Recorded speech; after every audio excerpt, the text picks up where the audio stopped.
Di sebuah kekaisaran di mana pemimpinnya membuat perjanjian dengan kegelapan, seorang penjaga bahkan tidak akan diingat meski telah berjuang membela kerajaannya. Itulah nasib yang dialami oleh sang pengawal kekaisaran, sosok yang akan dihapus dari ingatan semua orang.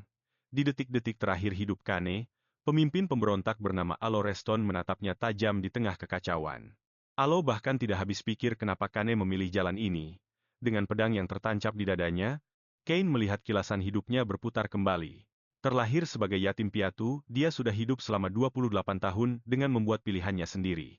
Jangan memulai perdebatan yang tidak berguna. Teriak Tuan Muda Reyot kepada mereka yang baru membuka mata, namun mata itu perlahan mulai tertutup, tergenang oleh air mata. Alo mencoba menyelamatkan orang yang sangat dia hargai itu, tapi cahaya mulai hilang dari mata sosok yang seolah berjalan di atas cermin air dan melihat alam semesta di atasnya. Dunia yang tak terbatas itu terasa seperti alam baka. Kebebasan ternyata tidak sehebat yang dia bayangkan. Hal itu malah membuatnya teringat. Tangisan Alo, meninggalkan tuan muda yang seharusnya tahu apa yang harus dilakukan, yang bertanya-tanya bagaimana cara menikmati kebebasan. Tiba-tiba, sebuah cahaya muncul menarik perhatiannya. Kekuatan misterius menyerangnya, memenuhi dirinya sebelum dia menyadari apa yang terjadi. Saat membuka mata kembali, dia melihat seorang pria berambut emas. "Apa kau lahir dengan sehat, Karen?" Pria itu menoleh ke samping, bertanya apakah sang ayah ingin menggendong bayinya. Melihat seorang pria berpakaian mewah mendekat untuk menggendongnya, dia pun bertanya-tanya apa yang sebenarnya sedang terjadi. Ralot, yang kini telah menjadi pria paruh baya, mengangkatnya sambil memanggilnya anakku. Bayi itu tiba-tiba menangis, membuat sang kakek terkejut. Tapi Kane hanya ingin mengerti situasinya. Dia tidak percaya bahwa dia telah bereinkarnasi menjadi cucu dari Alo. Bertahun-tahun kemudian di sebuah sekolah, seorang guru menceritakan sebuah kisah tentang ksatria Kenletter yang gugur bersama kaisar jahat 40 tahun yang lalu, dan kini menjadi simbol kesetiaan karena tetap setia sampai akhir hayatnya. Setelah itu, sang guru selesai mengomentari catatan sejarah modern dan bertanya kepada tuan muda bagaimana pendapatnya. Di mejanya, pemuda itu balik bertanya bagaimana pandangan sang guru mengenai hal tersebut. Setelah sempat terdiam, sang guru mengungkapkan pemikirannya bahwa sang Grand Duke hanya ingin memulihkan kehormatan sahabatnya. Karena semua orang tahu bahwa Duke Alo dan Tuan Kane adalah sahabat baik. Sambil berdiri, pemuda itu bertanya apakah sang guru benar-benar mempercayainya. Dengan tatapan kesal, Karen, putra ketiga dari putra Alo Reston dan putra tunggal Count Pell, berseru, "Aku rasa kakek masih menaruh dendam pada teman lamanya itu. Itulah sebabnya dia sengaja terus menyebarkan nama temannya." Terkejut, sang guru bertanya mengapa Karen berkata demikian. Karen mengungkapkan bahwa alih-alih bergabung dengan Alo, Kane lebih memilih mati bersama Kaisar, sesuatu yang tidak bisa diterima oleh Alo. Alih-alih menjadi pahlawan, seperti yang Alo coba lakukan, Kane sebenarnya lebih memilih untuk dilupakan. Pemikiran Karen itu membuat sang guru ketakutan. Ada catatan yang menunjukkan bahwa duel antara keduanya berlangsung sangat cepat karena perbedaan kemampuan. Namun, membayangkan bahwa orang yang bertarung itu sengaja membiarkan dirinya kalah karena menolak bergabung dengan temannya dalam revolusi, membuat hipotesis seperti itu terasa masuk akal, meskipun itu hanya deduksi Karen. Sang guru tidak mungkin setuju dengannya. Jika tidak, dia bisa dihukum karena dianggap menghina. Akhirnya, dia menjawab bocah itu dengan menegaskan bahwa dia tidak pernah mempertimbangkan sudut pandang seperti itu. Jawaban sang guru membuat Karen tertawa. "Aku cuma bercanda kok, soalnya Bapak kelihatan ketakutan banget." Nama reinkarnasi Kaneletter kini adalah Karen Reston. Dia sekarang menjadi cucu termuda dari Duke Reston. Butuh waktu baginya untuk membiasakan diri, terutama karena dia adalah cucu dari Olo yang tidak menyangka si keparat itu malah menjadikannya pahlawan. Saat berjalan di dalam kediaman, dia menemukan ayah barunya sedang berdoa. Paolo adalah putra bungsu Alo. Untuk memanggilnya, Karen berdehem dan bertanya apakah pelajarannya sudah selesai.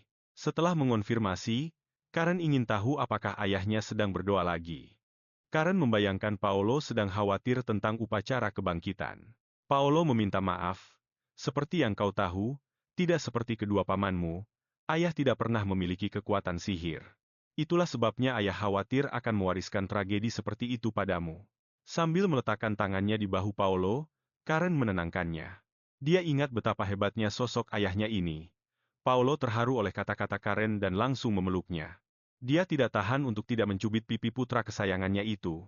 Setelah itu, dia segera mengajaknya pergi makan malam. Karen memegang sebuah batu dan melempar-lemparnya ke udara, sambil memikirkan upacara kebangkitan di kehidupan masa lalunya. Dulu dia pernah bertanya pada Alo tentang apa itu, dan Alo menjelaskan bahwa itu adalah ritual keluarga untuk membangkitkan kekuatan sihir bawaan. Saat mereka sedang beristirahat setelah melatih kemampuan pedang, Karen bertanya apakah kekuatan itu memang bawaan sejak lahir, sesuatu yang ada sejak lahir, hal yang membuatnya penasaran karena dia belum pernah merasakan hal seperti itu sebelumnya. Alo menjelaskan bahwa tidak semua orang bisa membangkitkan kekuatan itu, dan jika dia tidak berhasil membangkitkannya, dia tidak akan bisa menjadi pewaris keluarga. Yang membuat Alo senang adalah legenda tentang adanya kekuatan rahasia yang hanya diwariskan kepada kepala keluarga saja. Karena penasaran, Charon bertanya apakah itu seperti harta karun. Melihat pertanyaan itu, Alo ingin tahu apakah dia tertarik. Namun, Charon malah membuang muka dan menjawab dengan ogah-ogahan. Melihat temannya bertingkah sombong begitu, Alo akhirnya tertawa, yang membuat Charon merasa kesal. Namun, Alo punya ide. Nanti kalau aku sudah jadi kepala keluarga, aku akan ajarkan teknik spesial itu padamu. Ritual untuk membangkitkan kekuatan sihir itu mengingatkan Charon pada kejadian di masa lalu tersebut.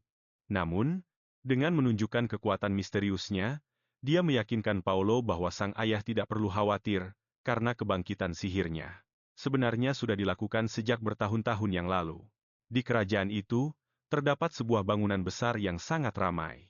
Di dalamnya, sebuah kereta sedang berhenti. Bagi banyak orang, ini adalah pertama kalinya mereka melihat lokomotif seperti itu.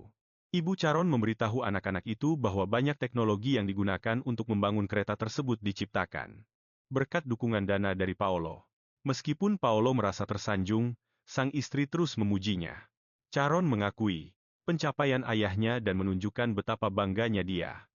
Pria ini memang tidak bisa sihir, tapi dia sendiri menguasai 30% keuangan Kadipaten Redstone, ditambah lagi dia punya ibu yang selalu baik dan ayah yang setia pada keluarga. Siapa lagi yang punya orang tua sesempurna Charon dalam hidup ini? Kereta pun berangkat dengan cepat dari stasiun dan saat meninggalkan kota, mereka disambut oleh langit yang mendung.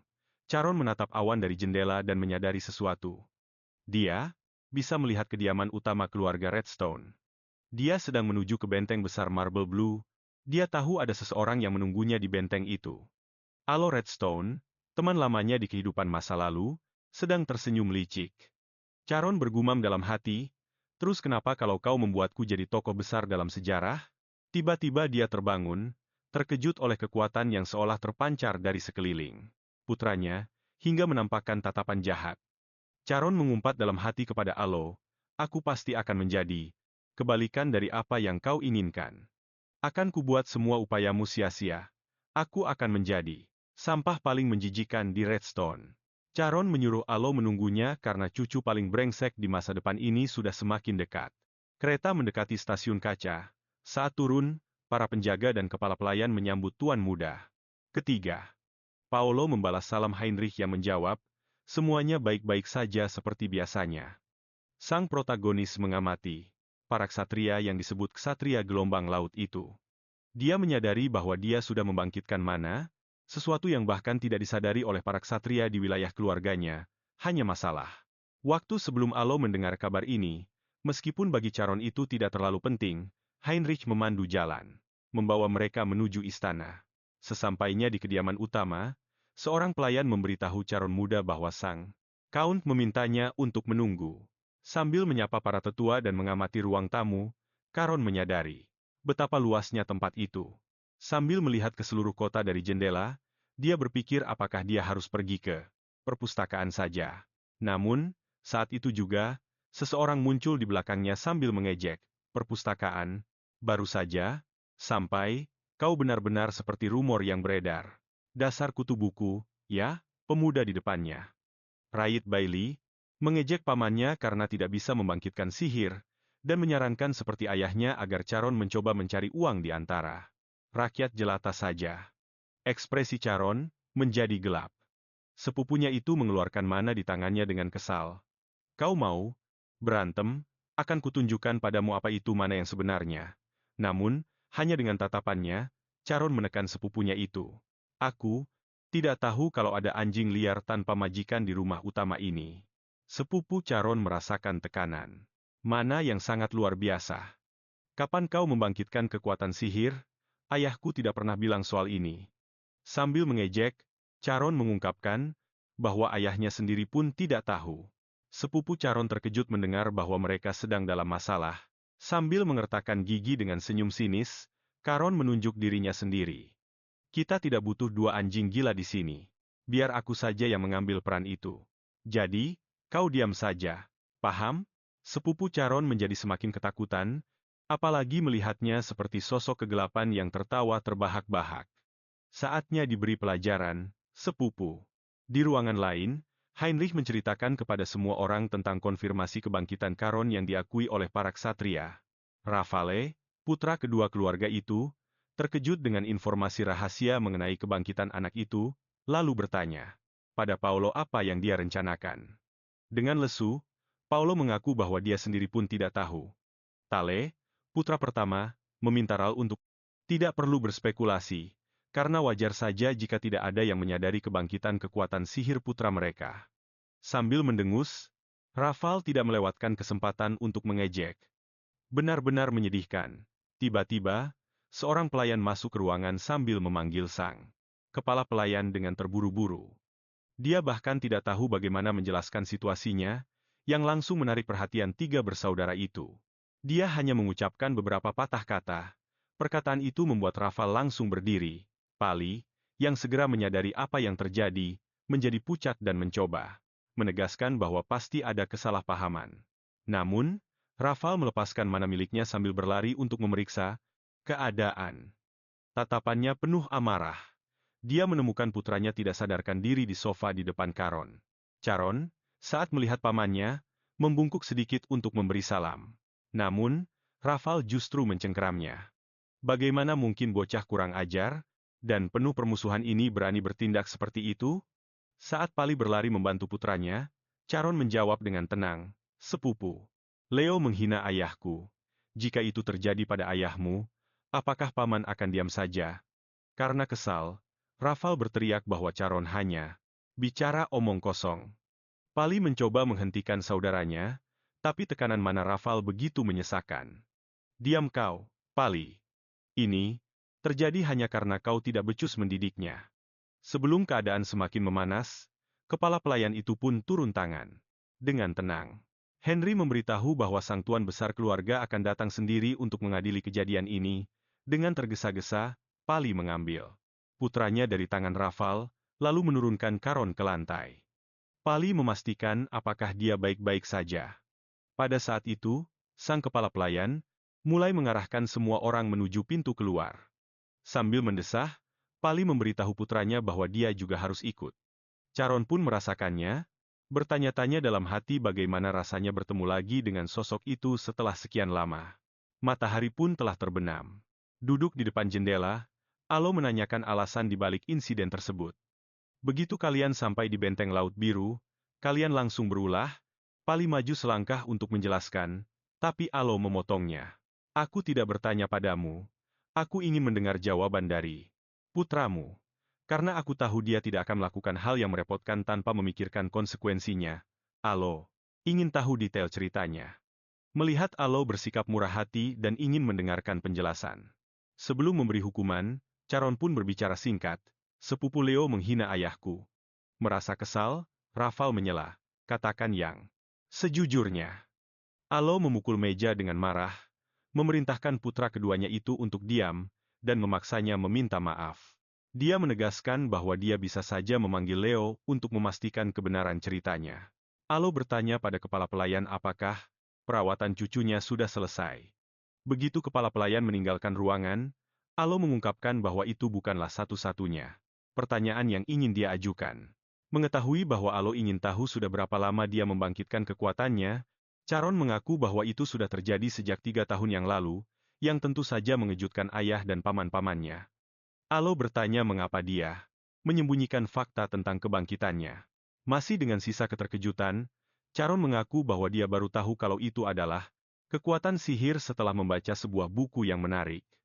Alo bertanya apa yang terjadi setelah itu. Sambil tertawa kecil, bocah itu menggaruk kepalanya. Aku ingin menyimpannya sebagai rahasia. Bukankah lebih seru begini? Terlebih lagi, para ksatria di wilayah ini sama sekali tidak menyadarinya. Alo menanyakan hal itu sekali lagi, hanya untuk memastikan. Sesaat kemudian, seorang pelayan membuka pintu, mengumumkan kedatangan Leo. Bocah itu memakai perbandi, pipinya dan penutup di matanya. Tanpa basa-basi, Alo langsung bertanya apakah benar Leo telah menghina pamannya. Sebelum Leo sempat menjawab, Charon menundukkan kepalanya, berpura-pura sedih. Maafkan aku, kakek, meskipun Leo menertawakan ayahku, menyebutnya orang kampret yang gila harta, serta tidak kompeten dan sombong, hingga tidak punya hak waris. Meskipun begitu, seharusnya aku tidak menyerang sepupu Leo. Leo mulai gemetar, bersikeras bahwa dia tidak pernah mengatakan semua itu. Ingus mulai keluar dari hidung Leo yang sangat terkejut saat merasakan tekanan mana yang dilepaskan secara diam-diam oleh Charon. Sekali lagi, Alo bertanya pada bocah itu apakah yang dikatakan Charon benar. Leo akhirnya mengonfirmasi cerita itu sambil tertunduk lesu. Alo menyatakan bahwa dia akan menunda hukuman bagi keduanya karena upacara kebangkitan akan dilaksanakan besok. Jadi, mereka diizinkan pergi untuk beristirahat di kediaman. Belakangan, Alo bertanya kepada kepala pelayan apa pendapatnya tentang putra Pali tersebut. Sang kepala pelayan tidak yakin, tapi dia menunjukkan ketertarikan pada bocah itu. Alo membenarkan rasa penasarannya sendiri.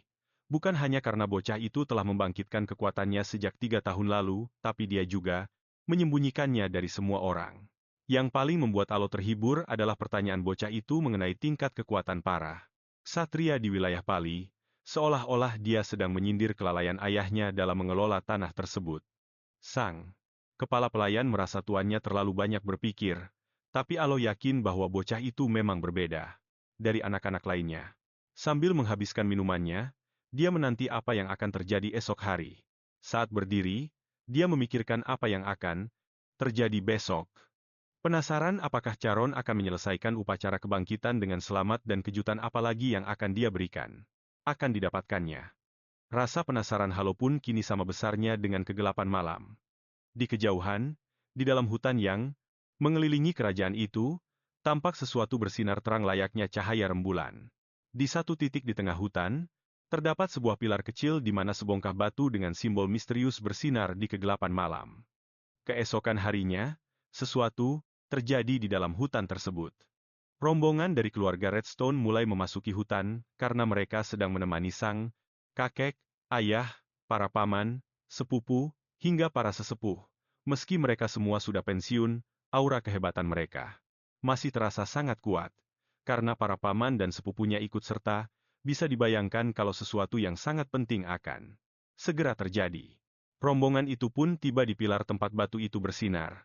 Dengan terkejut, Charon mengenali batu itu, yaitu batu sumpah. Di hadapannya, Edi Diallo menyatakan bahwa dia akan memulai upacara kebangkitan. Dia menjelaskan bahwa dengan melewati celah yang dibuka oleh batu sumpah, dia akan menemukan dunia batu. Dia menambahkan bahwa dunia yang diperlihatkan oleh batu sumpah akan berbeda bagi setiap orang, dan upacara itu baru akan berakhir saat mereka menggunakan senjata yang didapat di sana untuk menghancurkan dunia tersebut.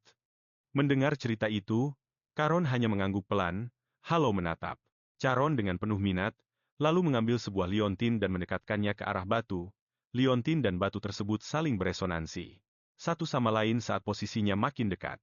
Sebuah kekuatan besar meluap hingga menjulang ke langit, pilar energi itu menerangi malam dan menyinari seluruh hutan. Bailey berdiri di depan putranya, melindunginya dari luapan energi yang dahsyat. Sebuah gerbang pun terbuka dan Halo menatap Charon. Apa kau takut? Tanyanya, merasa khawatir apakah putranya baik-baik saja. Sambil mengelus tangan ayahnya, Charon berusaha menenangkannya. Mengingat instruksi dari Halo, dia mendekati gerbang itu dengan penuh percaya diri.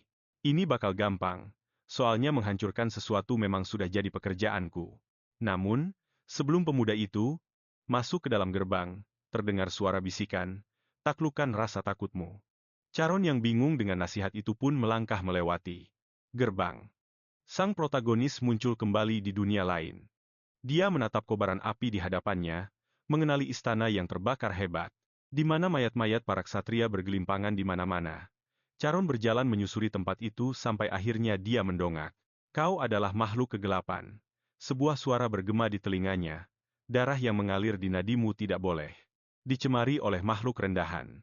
Taklukkan ketakutanmu dan naiklah ke tahta. Apa yang kau dambakan ada di sana. Charon membuka pintu istana dan melangkah masuk. Menghadapi tempat yang penuh nostalgia ini, dia melihat sesuatu di atas tahta, karena pernah melindungi tempat ini bersama rekan-rekannya. Charon merasa seolah-olah dia sedang menginjak-injak mereka. Suara itu terdengar lagi. Wahai anak yang diberkati oleh Laut Utara yang beku, meski jiwamu telah kehilangan takdirnya, akhirnya kau sampai di sini, atas nama klan Biru, aku menyambutmu. Melihat pedang di atas tahta, pedang yang dia kenali dari kehidupan masa lalunya yang diberikan oleh sang kaisar, Charon pun terkejut. Itu adalah pedang iblis kehancuran. Suara di ruangan itu memerintahkan Charon untuk mengalirkan mananya ke dalam pedang tersebut. Sang protagonis menolak karena pedang kehancuran akan melahap jiwanya. Namun, suara itu menegaskan bahwa niat jahat dari pedang itu sudah dimusnahkan oleh kakeknya. Pedang itu sekarang hanyalah sebuah wujud yang terdistorsi. Suara itu memerintah sekali lagi, bangkitkan pedangmu, anak muda, hanya kau yang bisa membangkitkannya. Charon berpikir bahwa dengan jiwanya dan semangat dari orang yang benar-benar bisa menyentuh pedang itu, dia takut akan kembali menjadi sosok masa lalu yang telah merenggut nyawa tak terhitung banyaknya. Namun, kata-kata Halo terngiang kembali di benaknya. Taklukkan rasa takutmu. Merasa kesal karena Halo begitu baik padanya, dia pun menyadari tujuan sebenarnya dari upacara kebangkitan ini, yaitu menuntun para pewaris keluarga untuk mengatasi ketakutan mereka. Charon lalu menyentuh pedang itu dan menggenggamnya dengan erat di depan matanya. Energi dari pedang itu pun meluap. Charon merasa seolah lautan menyelimuti cahaya biru yang mengelilinginya, di hadapannya berdiri pedang kehancuran yang sedang memurnikan bayang-bayangnya. Suara dari dunia sumpah tidak mengerti kenapa pedang tersebut menemui sang pemuda dengan cara seperti ini. Pedang itu aslinya adalah pedang milik sang leluhur, Rael. Pedang yang diambil oleh Halo juga merupakan pedang milik sang leluhur. Namun, berbeda dengan miliknya, alasan kenapa pedang ini tidak disebutkan dalam catatan sejarah adalah karena pedang ini memiliki sifat yang berbeda dari yang dimiliki oleh anggota keluarga lainnya. Sambil berusaha menguasai pedang itu, Charon menggertakkan giginya dengan keras dalam pertarungan energi yang sengit. Dengan mata terpejam, dia bertanya pada suara sumpah itu tentang apa yang sedang terjadi. Suara itu memerintahkannya untuk bertahan karena mana di dalam pedang itu sedang diukir ke dalam tubuhnya. Dia merasakan mana di dalam tubuhnya mulai menguat dengan pesat, sebuah efek luar biasa yang diberikan oleh sang pedang. Begitu pedang itu tenang, dia menyadari betapa hebatnya mana biru tersebut. Karena penasaran, dia menanyakan nama asli pedang itu. Suara tersebut mengungkapkan bahwa pedang yang telah membasmi makhluk kegelapan yang tak terhitung jumlahnya dan merampas kekuatan mereka adalah pedang yang ditakuti semua orang. Keberadaannya telah terhapus dari ingatan, pedang yang lahir dari jurang kematian yang dalam. Di tempat yang gelap gulita itu, namanya adalah Girotina, sang pedang eksekusi. Begitu mendengar nama asli pedang itu, Charon bergumam pada dirinya sendiri. Sebuah suara menyahut, pedang yang penuh kegelapan ini sangat cocok dengan takdirmu, bocah. Karena penasaran, Charon bertanya siapa sebenarnya sosok di balik suara itu. Karena dia adalah bagian dari klan biru, Charon menduga kalau suara itu mungkin milik pelindung keluarga mereka, sang naga biru. Namun, suara itu menegaskan kalau dia belum memiliki kekuatan untuk mendengar nama aslinya. Begitu dia mendapatkannya nanti, dia bisa menemukannya di Laut Utara. Charon pun bingung dan bertanya bagaimana cara dia keluar dari dunia ini. Suara itu malah balik bertanya, bukannya kau harusnya sudah tahu? Charon terkejut karena jawabannya begitu belak-belakan. Sambil mengangkat pedang itu, dia pun melangkah maju ke dalam hutan. Di luar, semua orang sudah menunggu Charon. Alo meminta Pali agar tidak perlu terlalu cemas. Dia tahu kalau sangat sulit bagi seorang ayah melihat putranya menempuh jalan yang bahkan belum pernah dia lalui sendiri. Meski begitu, dia memperingatkan Pali bahwa itulah alasan kenapa dia harus bisa mengendalikan diri. Tiba-tiba, batu sumpah itu mulai bergetar hebat. Semua orang terkejut dan Leo berteriak, batu sumpahnya retak. Alo pun kaget mendengar teriakan dari cucunya itu. Batu itu akhirnya hancur dan melepaskan energi yang sangat menyesakan. Alo bahkan tidak tahu apa yang sedang terjadi. Sambil menggenggam sebuah pedang, Charon muncul kembali di hutan setelah berhasil melewati portal tersebut. Aku benar-benar sudah kembali, dengan wajah yang sedikit canggung, dia bertanya kemana perginya batu sumpah tadi. Dengan berbagai ekspresi di wajah mereka, semua orang menatapnya penuh keheranan. Charon bertanya apakah batu sumpahnya hancur. Pali langsung memegang kepalanya karena panik, bertanya-tanya apa sebenarnya yang sudah dilakukan putranya. Charon hanya bisa menggaruk kepalanya karena bingung harus bicara apa pada kakeknya. Alo gemetar karena sangat terkejut saat menatap cucunya dan memperhatikan pedang yang dipegang Charon. Dia mengenali Julieta, pedang milik leluhur mereka, Rael, sebuah pedang yang sejarahnya telah dihapus dan hanya diceritakan secara lisan kepada para pemimpin serta tetua keluarga saja. Alo tidak mengerti kenapa pedang itu bisa muncul di saat seperti ini. Dia bertanya-tanya apakah waktu perjanjian kuno itu sudah tiba, dan dengan cemas dia bertanya apakah cucunya tidak merasa takut pada pedang itu. Bocah yang memegangnya justru hanya merasa tenang. Alo pun paham apa yang terjadi dan teringat kalau dulu para leluhur yang tidak bisa menjaga perjanjian dengan naga biru untuk membasmi makhluk kegelapan, akhirnya meninggalkan batu sumpah sebagai bukti janji mereka, sambil menunggu seseorang yang suatu saat nanti akan memulihkannya. Batu sumpah itu kini telah tak hancur dan pedang itu muncul kembali. Ini menandakan bagi Alo bahwa Charon adalah orang yang akan meneruskan perjanjian tersebut. Alo, Reston tiba-tiba mengangkat tangannya. Aku nyatakan bahwa Charon, putra dari Pali, adalah anggota sah dari Benteng Laut Biru, keturunan langsung yang dipilih oleh Girotina. Dia berhak mewarisi jurus gaya laut roh. Rafal pun langsung naik pitam saat mendengar bocah itu akan mewarisi jurus sehebat itu. Thales menatap bocah itu dan ayahnya sambil memikirkan pedang yang dia sendiri terima. Karena dia merasa sudah tahu semua pedang milik keluarga ini. Thales belum pernah dengar tentang pedang yang satu ini. Hanya dengan melihatnya saja sudah membuat bulu kuduknya meremang. Meski sekarang putra Pali sedang menempuh jalan yang belum pernah dilalui ayahnya, Thales bersumpah tidak akan membiarkan masalah suksesi dipengaruhi oleh variabel baru ini, sambil menegaskan bahwa upacara kebangkitan telah selesai, Alo pun memerintahkan semua orang untuk pulang sebelum dia pergi. Namun, Rafael berlari ke arahnya dan bertanya apakah dia hanya akan diam saja melihat semua ini. Namun Thales menegaskan kalau mereka akan membicarakan hal itu secara pribadi. Rafael tahu kalau seseorang yang dikuasai rasa serakah, selain mengandalkan kemampuannya sendiri, pasti akan merasa terancam saat ini. Karena penasaran, dia bertanya, apakah saudaranya mengenal pedang itu? Sambil menggelengkan kepala, Thales membantahnya. Dengan geram, Rafael melepaskan mananya. Aku tidak. Habis pikir kenapa hal ini harus terjadi pada anak Pali, dari sekian banyak orang. Thales sendiri menegaskan bahwa yang paling penting sekarang adalah bukan waktunya bagi mereka untuk saling bertikai. Beberapa hari kemudian, sebuah rombongan berangkat menuju stasiun kereta.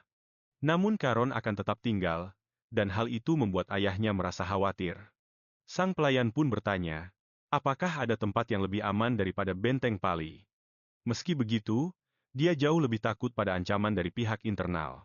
Walau demikian, dia percaya bahwa dengan adanya Alo di benteng tersebut, saudara-saudaranya tidak akan berani menyerang putranya. Sambil berdeham untuk menjernihkan suaranya, sang pelayan berbicara kepada Pali. Dia mengungkapkan bahwa sosok yang akan mengajar Charon adalah Lady Sabina. Pali terkejut saat mendengar nama bibinya itu. Dia sempat mengira kalau pelajaran akan terasa lebih santai jika bersamanya. Charon sendiri tahu siapa wanita itu. Sabina Reston, adik dari Alo, dikenal sebagai petarung yang sama hebatnya dengan sang kakek, dan dia dijuluki sebagai serigala putih. Pali bercerita pada putranya kalau sang bibi selalu menyayangi ayahnya. Karena itulah dia meminta sang pemuda untuk tidak berani bersikap tidak sopan. Akhirnya, sang pelayan mengungkapkan bahwa ketua keluarga itu meninggalkan pesan buat Pali. Dia bilang sudah menyiapkan tempat tinggal supaya Pali bisa mampir ke benteng kapanpun dia mau. Charon merasa terharu sama perhatian sederhana itu. Sebelum berangkat, dia berterima kasih pada kepala pelayan. Heinrich berlutut sambil meminta sang tuan muda buat hati-hati dan hubungi dia kalau butuh bantuan apapun. Gitu deh. Nggak lama kemudian, kereta pun jalan, meninggalkan tembok benteng di belakang. Charon mengikuti kepala pelayan dan para ksatria menaiki tangga besar. Si pelayan ini mengantar dia buat menemui Nyonya Sabina. Soalnya Charon juga nggak mau bikin bibi buyutnya menunggu kelamaan. Pas mau jalan, si kepala pelayan minta izin buat memberikan saran, dan Charon mendengarkannya dengan baik. Pelayan itu memberitahu kalau Nyonya Sabina benci banget dipanggil nenek. Makanya, dia juga harus menghindari sebutan bibi buyut. Bingung kenapa nggak boleh dipanggil gitu, Charon cuma mengangguk saja tanda setuju. Nggak lama, mereka melewati sebuah tembok kecil. Ada taman di tengah hutan, yang mengelilingi tempat itu dengan sebuah rumah kayu besar di tengahnya.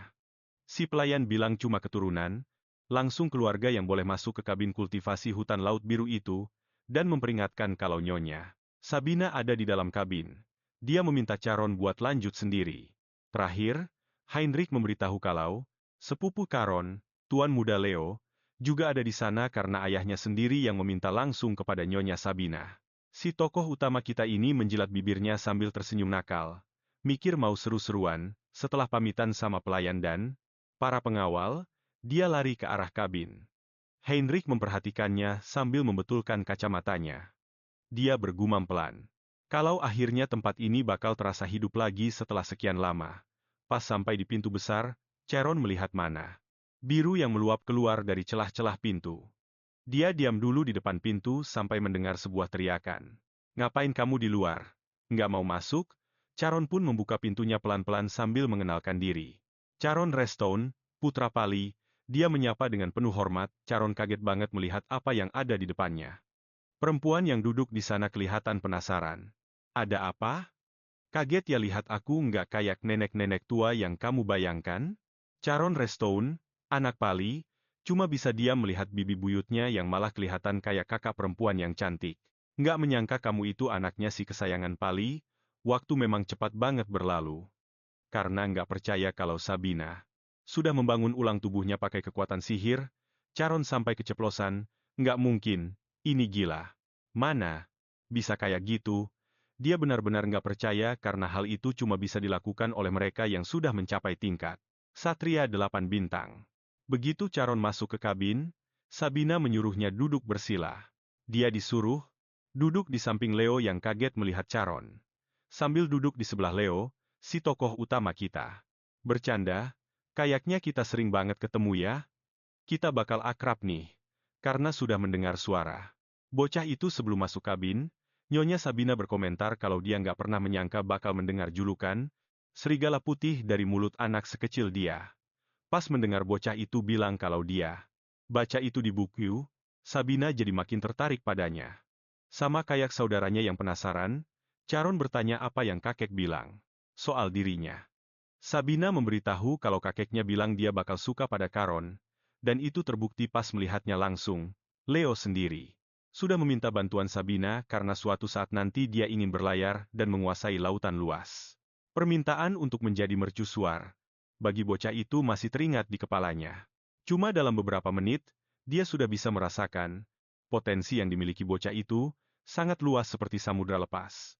Walaupun sekarang masih kasar dan belum terasa, potensinya sedahsyat tsunami.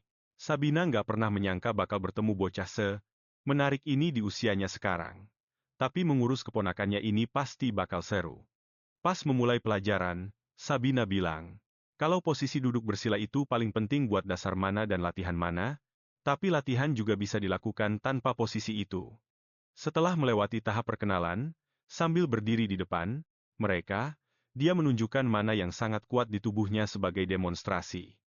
Mana itu meledak kayak badai sampai membuat rambut bocah-bocah itu berantakan.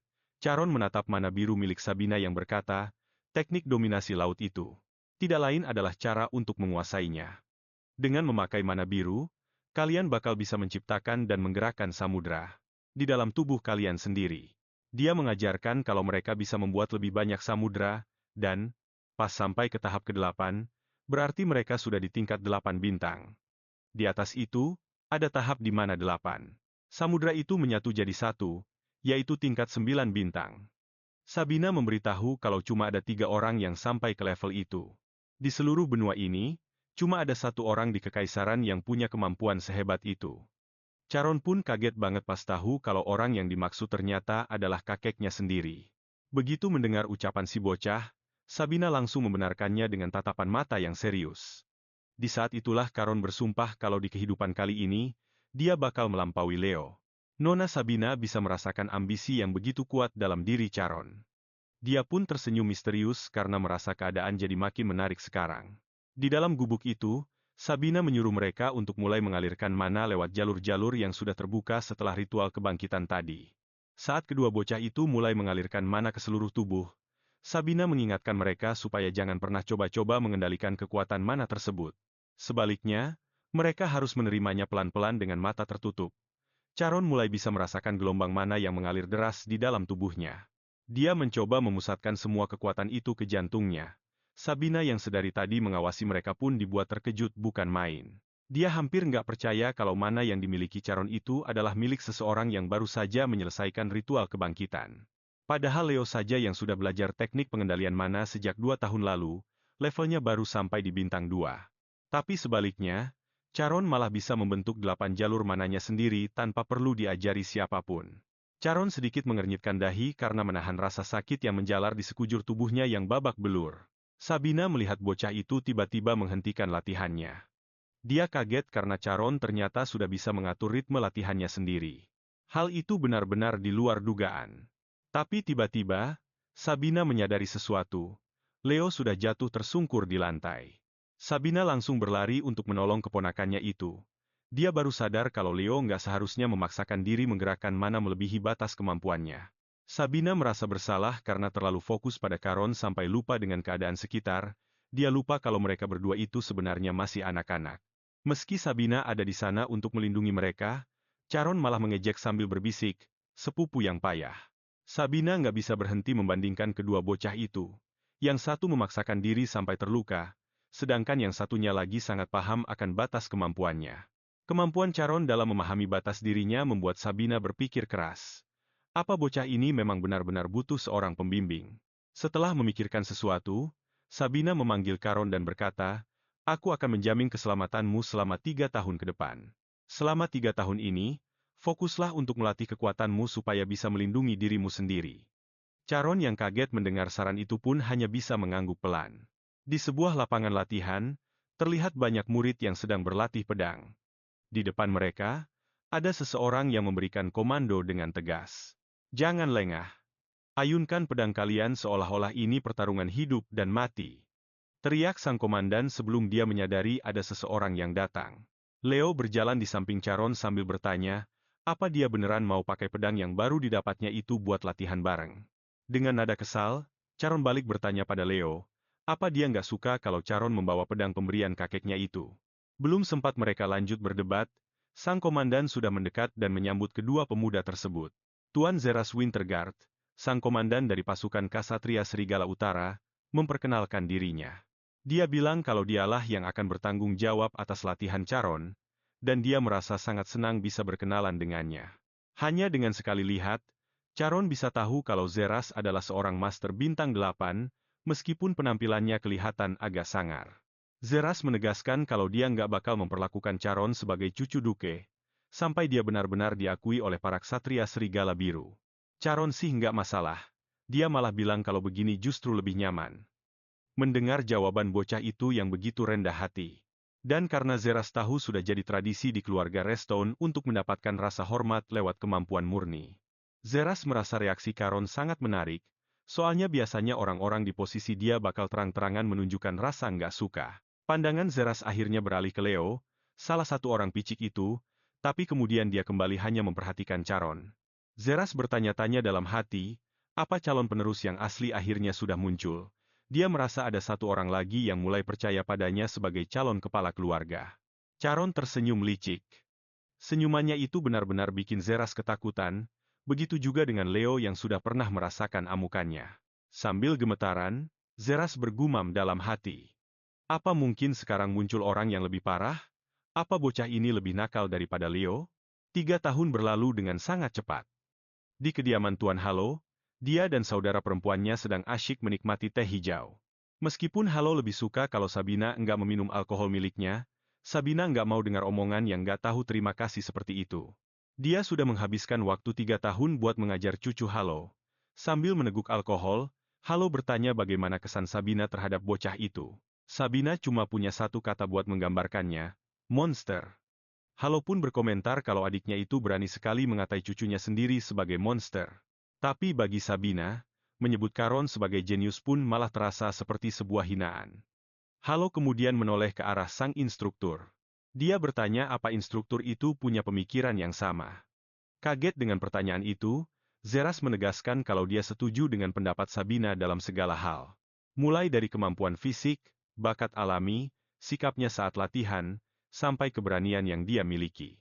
Lebih dari itu semua, aku merasa dia jauh lebih unggul, bahkan kalau dibandingin sama putra pertama yang katanya bakal jadi ahli waris itu.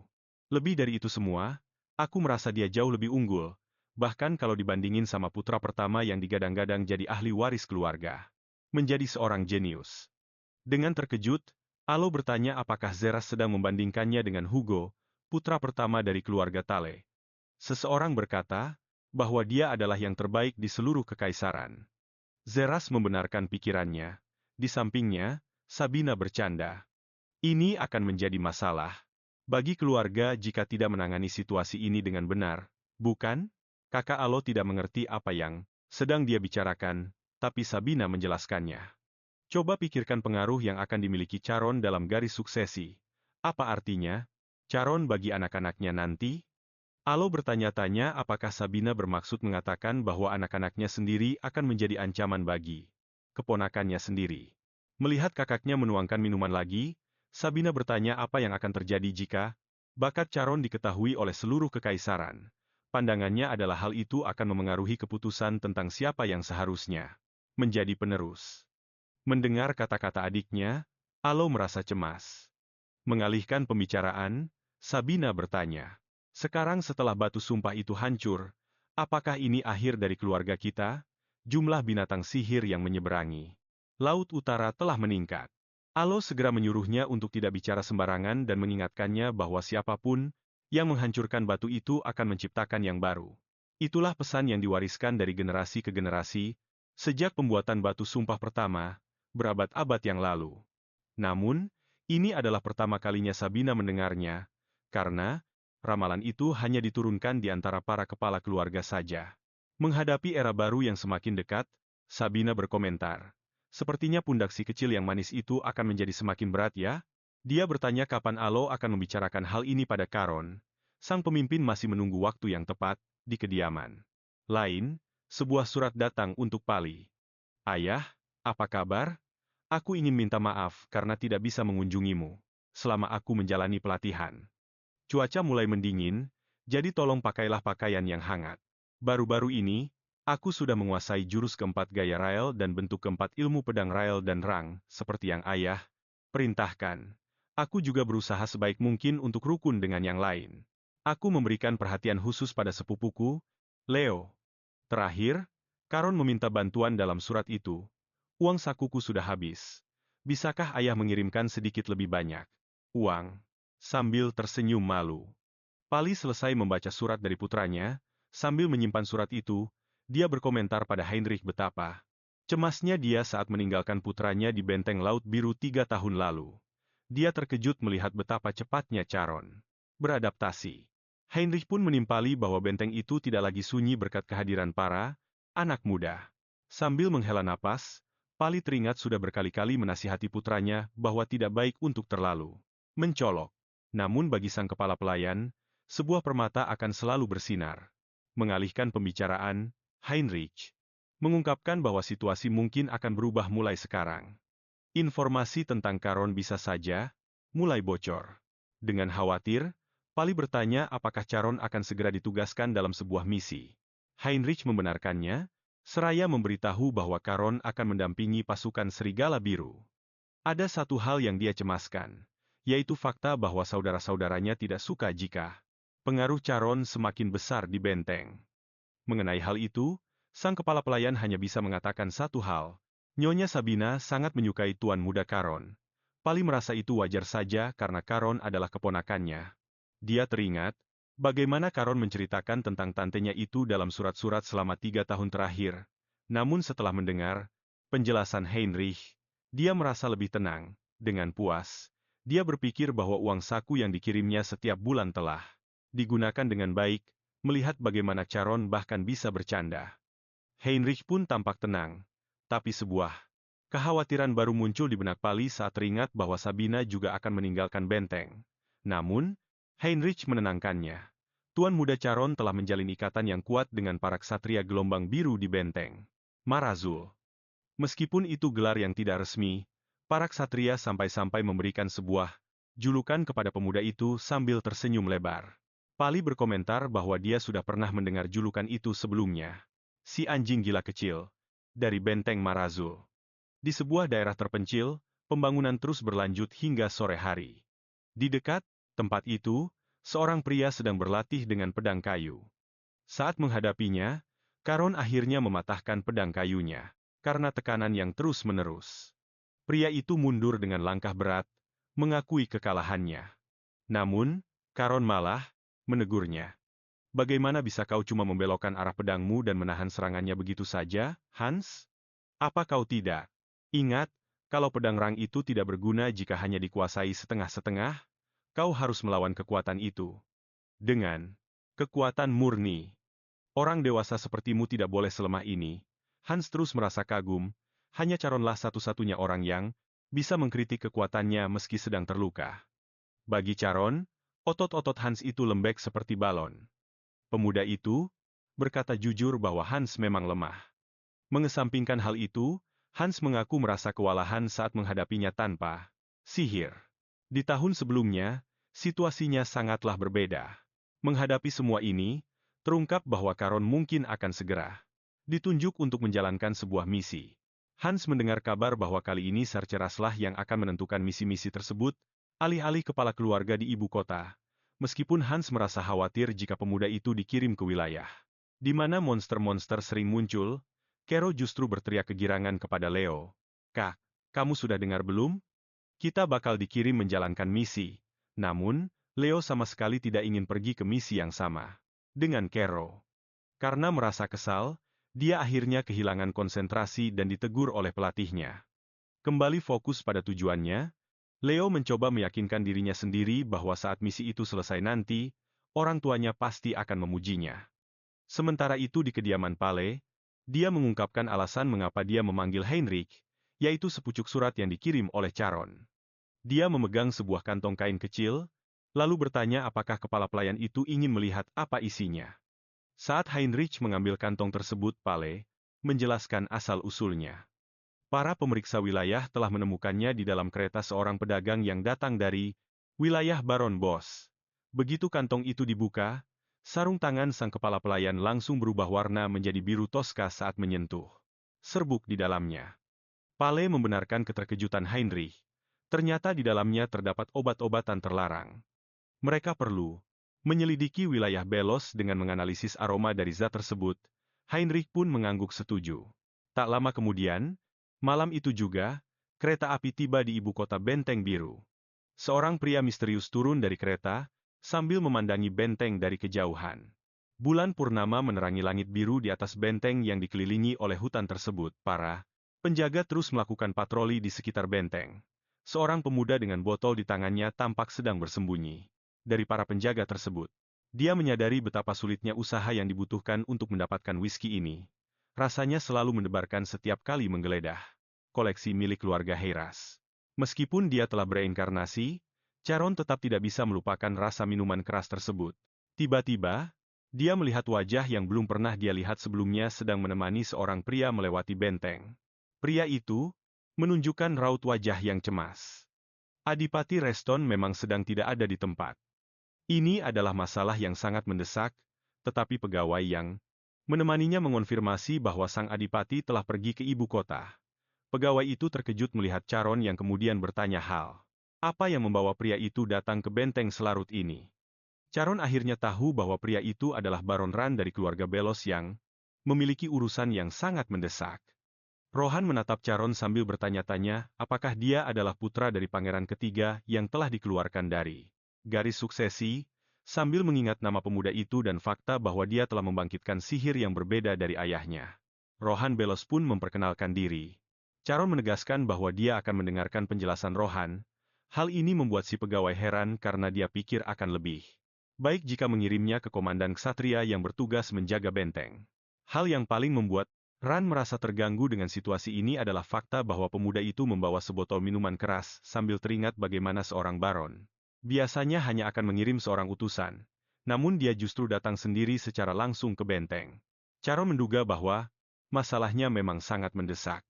Itulah sebabnya akan lebih tepat jika seorang bangsawan yang menerimanya memahami alasan Charon. Pegawai itu membungkuk sedikit, seraya memastikan bahwa dia akan menginformasikan hal ini kepada yang lain secara terpisah.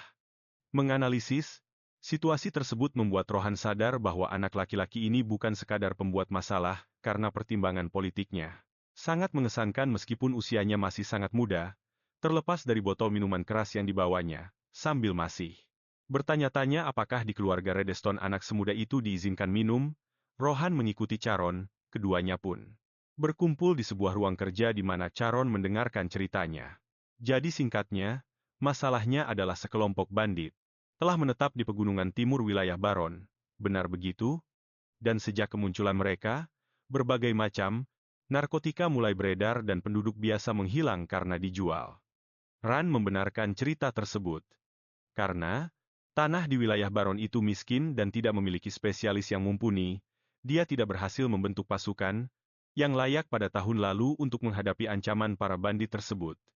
Karena tidak mampu menangani situasi, Rohan mengungkapkan bahwa ayahnya sendiri pernah memimpin sekelompok kecil tentara untuk menyerang para bandit, namun bukannya berhasil, mereka justru mengalami kerugian besar. Ayah Ran terluka dalam pertempuran itu dan hanya bisa terbaring di tempat tidur sejak saat itu.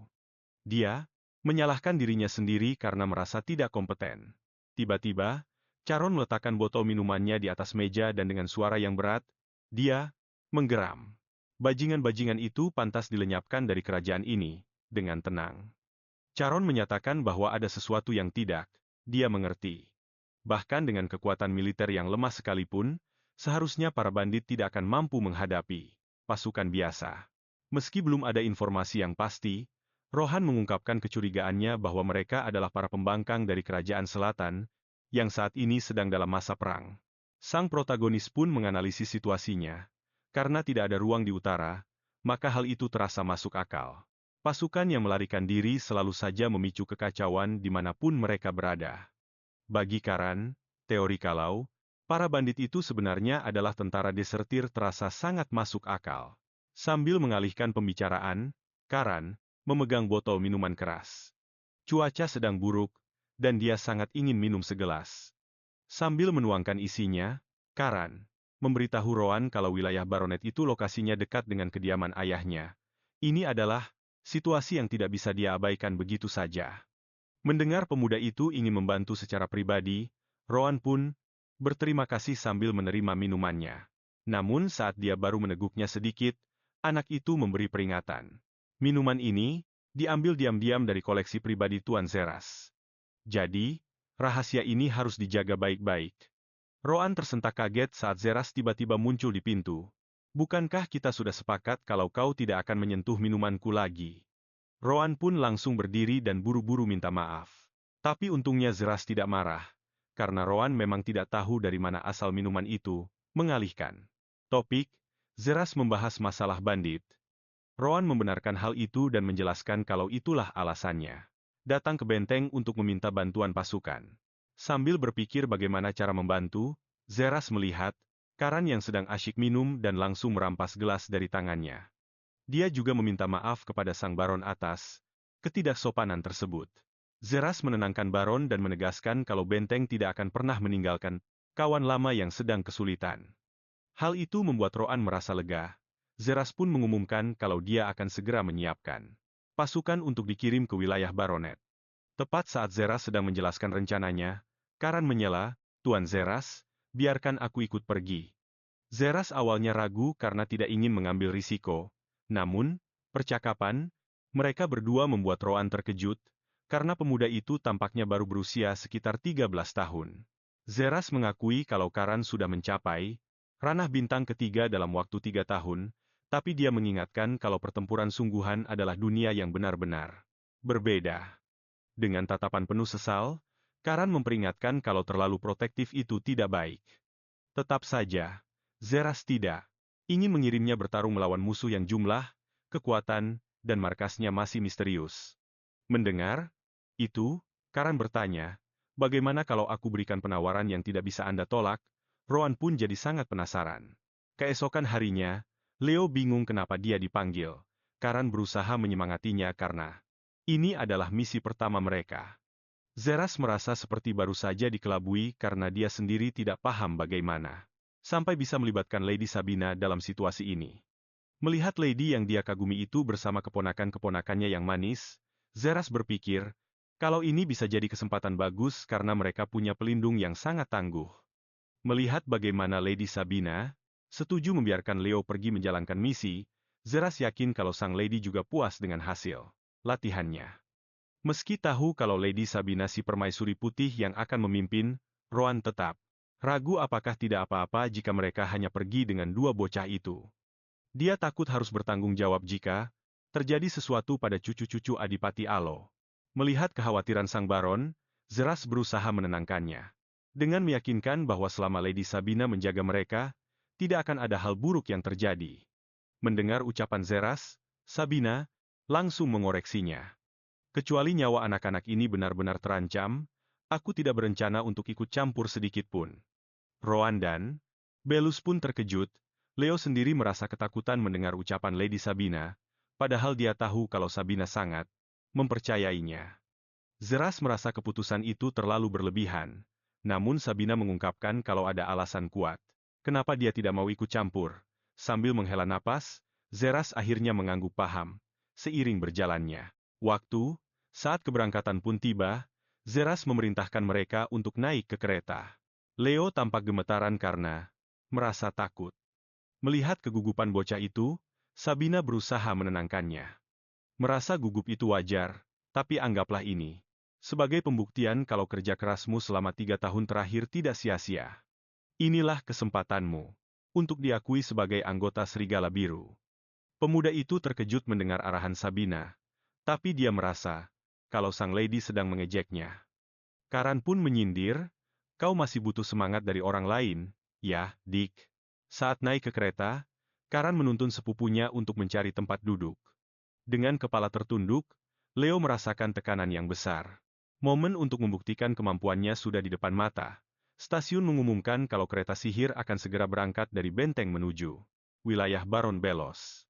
Tak lama kemudian, kereta pun meninggalkan benteng menuju ujian pertama yang akan dihadapi oleh para pemuda itu. Sambil melaju menembus hutan, kereta akhirnya tiba di daerah bersalju, dekat pegunungan. Mereka baru sadar kalau keberadaan Sabina harus dirahasiakan, karena jika para bandit tahu dia ada di sana, mereka pasti akan langsung kabur. Sabina pun bertanya apakah Rohan ingin hal itu sampai terjadi. Rohan menepis pikiran itu dengan cepat. Dia menatap Karon yang tertidur di sampingnya dan membatin, apa benar-benar bijak mempercayakan hal sebesar ini pada dua bocah. Satunya bahkan tidak tahu apa itu rasa gugup, sementara yang satunya lagi malah sibuk mengkhawatirkan mereka berdua. Sorot mata Leo penuh kegelisahan dan kesedihan. Di rumah, dia habis dimarahi habis-habisan karena ketahuan bergaul terlalu akrab dengan Charon. Ibunya terus mengungkit kejadian 3 tahun yang lalu. Beliau mengingatkan Leo kalau Charon itu bukan teman, melainkan saingan, seseorang yang sudah membuat nama keluarga mereka tercoreng dan menghancurkan reputasi ayahnya. Melihat putranya hanya terdiam membisu. Ibunya mendesak Leo untuk bicara, tapi jawaban Leo benar-benar membuat ibunya tersentak kaget. Ibu, maaf, tapi aku dan Charon bukan saingan. Leo mengingatkan ibunya soal Hugo, sosok yang dulu diagung-agungkan sebagai si jenius. Hugo baru bisa mencapai tingkat 3 bintang saat usianya 14 tahun, sedangkan Charon, dia sudah menembus bintang keempat di usia 13 tahun. Leo membandingkan dirinya yang baru mencapai bintang ketiga di usia 15 tahun, dan dia sadar betul perbedaan jauh di antara mereka. Meski dia menjadikan Charon sebagai tujuannya, Leo merasa tidak pantas menyebut dirinya seorang rival. Ibunya yang kesal pun langsung mencibirnya. Beliau menertawakan putranya sendiri dan menganggap Leo punya rasa rendah diri. Namun, Leo membantah hal itu. Baginya, Keberadaan Caron justru menjadi api semangat yang mendorongnya untuk terus bekerja keras sendirian. Ibu Leo hanya bisa mendesah panjang. Bagi sang ibu, putranya itu terlalu terpaku pada satu pohon sampai tidak melihat luasnya hutan di sekitarnya. Tiba-tiba, Leo tersentak bangun. Dia mendengar suara Sabina memanggilnya. Sabina bertanya, apa memang sesulit itu menghilangkan rasa gugup dari hatinya? Leo akhirnya tidak membantah. Sabina paham ini adalah misi pertamanya, jadi dia meminta Leo untuk lebih bisa mengendalikan diri. Sabina menunjuk ke arah Caron, mengingatkan Leo kalau sepupunya itu adalah tipe orang yang tega menjual siapapun demi menyelamatkan nyawanya sendiri. Melihat Leo yang terlalu banyak berpikir, Sabina menegaskan kalau dia tidak punya alasan untuk meragukan kemampuannya sendiri. Aku lebih tahu dari siapapun seberapa keras kamu berlatih 3 tahun terakhir ini. Lagi pula, aku kan yang melatihmu. Iya kan? Leo pun akhirnya mulai merasa tenang, meski hanya sedikit. Iya, guru. Saat itu, kereta tinggal 20 menit lagi sampai di wilayah Baron Beos. Sambil bangkit berdiri, Sabina mengatakan kalau untuk misi ini, mereka akan pergi ke alamat yang berbeda-beda. Karena penasaran, Rohan bertanya kemana tujuan sang permaisuri putih. Sambil membuka jendela, Sabina menjawab kalau dia tidak boleh menampakkan diri. Dia tidak ingin kehadirannya di wilayah Baron memicu rumor yang tidak diinginkan. Rohan kaget setengah mati melihat sang permaisuri berniat melompat dari kereta yang sedang melaju.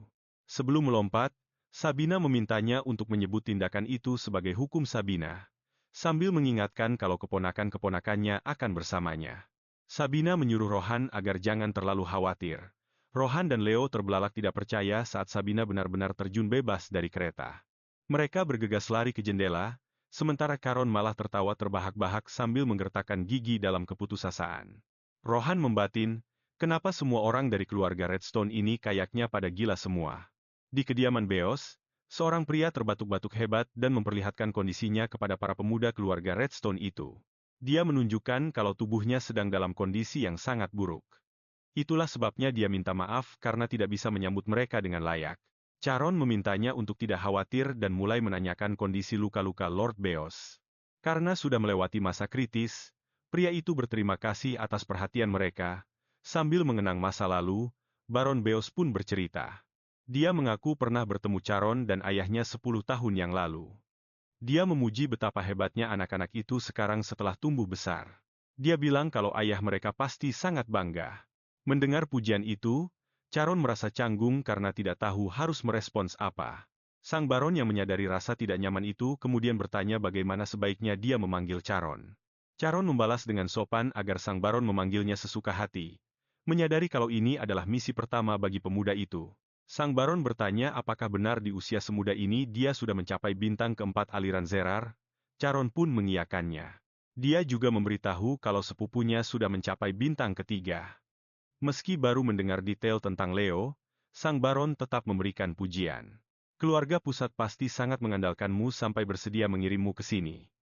Leo sangat terkejut mendengar perkataan Baron tersebut.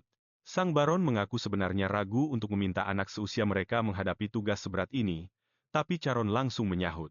Kami mengerti kekhawatiran Anda, tapi kalau kami gagal, bukankah itu akan mencoreng kehormatan Serigala Biru? Kami sama sekali tidak berniat untuk gagal. Setelah berkata begitu, Caron menoleh ke arah Leo, menanyakan apakah dia juga setuju. Leo yang kaget langsung mengangguk cepat. Sang Baron terbatuk-batuk sambil berterima kasih pada mereka, meski dalam hatinya dia sangat mencemaskan putranya. Melihat Sang Baron sangat butuh istirahat, Caron berpamitan untuk segera berangkat dan kini mempercayakan misi itu sepenuhnya pada mereka. Baron tua itu memberitahu kalau seorang pemandu sudah disiapkan untuk mengantar mereka. Saat mereka mulai berjalan menuju hutan bersalju, Leo mencoba mengajak Caron mengobrol. Caron mengira sepupunya itu sudah mulai kelelahan. Namun, ternyata Leo punya pertanyaan yang sangat serius. Apa kita benar-benar bisa mempercayai pemandu ahli tanaman herbal itu? Padahal sebenarnya, seorang pemandu lokal terampil yang ditunjuk oleh Baron, tapi nggak ada jaminan kalau dia nggak bersekongkol sama bandit. Caron kaget ngelihat dia akhirnya pakai otaknya. Caron setuju sama dugaan Leo, dan bilang kalau si pemandu itu pasti bagian dari kelompok bandit juga. Leo tanya gimana dia bisa tahu hal itu, sang protagonis. Akhirnya ngebongkar soal percakapan yang dia lakukan sama Baron muda pas mereka baru sampai di pos penjagaan. Waktu lagi berduaan sama Rohan, Charon tanya gimana caranya dia berencana nemuin tempat persembunyian bandit-bandit itu. Rowan bilang kalau mereka bakal manfaatin pengkhianat dari dalam kerajaan. Charon pura-pura nganggep kalau itu ide yang sangat cemerlang. Pas dengar inti ceritanya, Leo tanya ke sepupunya itu kenapa dia nggak ngasih tahu dari tadi. Charon ngingetin gimana Leo kelihatan cemas dan gugup banget seharian ini. Tanpa ada waktu buat ngomongin apapun, Leo masih nggak habis pikir gimana bisa si Baron berani banget ngelepas mereka. Dengan adanya pengkhianat, fakta kalau si pengkhianat itu belum dihukum saja sudah cukup ngejelasin situasinya. Charon bilang ke sepupunya kalau ini nunjukin betapa putus asanya si Baron. Sekarang mereka dijadiin umpan, anak bangsawan yang jalan-jalan di wilayah kekuasaan Baron. Ini benar-benar jebakan yang sempurna, pas mereka lagi jalan ke kedalaman hutan yang beku. Charon bergumam, sepertinya mereka sudah siap ngepung kita dalam sekejap. Tiba-tiba, banyak bandit muncul di depan si pemandu. Pemimpin bandit itu nyerahin sekantong uang ke si pemandu. Kerja bagus, Sven. Karena mereka ini bangsawan, aku bakal kasih bonus. Seorang pria botak di kelompok itu nunjuk ke arah kedua bocah itu. Terus bilang kalau mereka kelihatannya nggak bakal mau ikut. Secara baik-baik. Di saat Leo gemeteran karena gugup, Charon malah megang gagang pedangnya. Sebuah senyuman licik dan mengintimidasi muncul di wajahnya saat dia berkata dengan suara yang tajam. Dasar hama.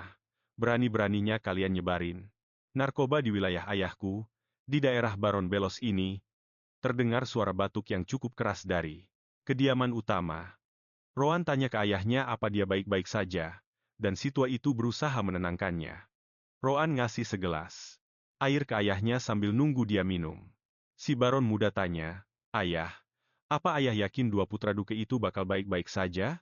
Fakta kalau mereka ngirim dua bocah ke hutan tanpa info jelas soal bandit itu. Nunjukin ke si Baron kalau pihak benteng percaya banget sama kemampuan mereka. Tapi si Baron nggak tahan buat bilang kalau pemuda bernama Caron itu ngingetin dia sama Duke Halo, waktu masih muda. Bukan cuma dari tampangnya saja, tapi juga dari rasa percaya diri dan sikapnya yang tenang. Si Baron jadi punya ekspektasi tinggi, sama bocah itu di tengah hutan putih.